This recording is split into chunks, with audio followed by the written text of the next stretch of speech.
चला तर मित्रांनो, आपण आता डाळिंब लावण्यासाठी मुहूर्त निश्चित केला आणि लगेचच डाळिंब लावायला सुरुवात करायची. आता आपण 3 खड्डे करून मुहूर्ताला सुरुवात केलेली आहे. आपल्या या डाळिंबाच्या रोपाच्या 16 कॅरेट होत्या. 16 पैकी आता एक नेलेली आहे लावण्यासाठी. आता आपण इथं सर्वात पहिले झाड लावलेलं आहे आणि दुसरं इथून पुढे लावायला सुरुवात केली. आता एवढं तर लावायला सुरुवात केलेली आहे आणि आता आपलं हे सर्वात पहिले हे तुकडं लावायला सुरुवात करायची. नंतर मग ते खालचे दोघं मग हे करायचे शेवटी हे. चला तर आता बोलून तर काहीच होणार नाही, त्याच्यामुळे खड्डे खडायला लगेच सुरुवात करावी लागणार आहे.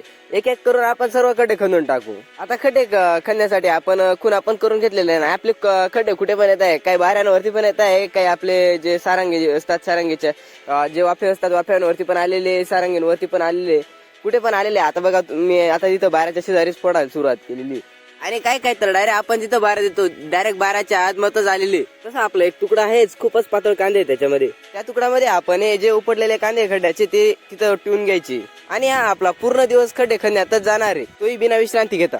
आपलं हे काम खूपच कष्टाचं आहे आणि आम्ही खूपच कष्ट करतोय, त्याच्यामुळे तुम्हाला थोडंसं काम देतो. ते अवघड काम नाही. तुम्ही फक्त लाईक करा आणि सबस्क्राईब करायला अजिबात विसरू नका, जेणेकरून तुम्हाला डाळिंबाविषयी थोडी काही माहिती पण मिळणार आहे. भेटू आपण पुढील व्लॉग मध्ये. जय श्रीराम.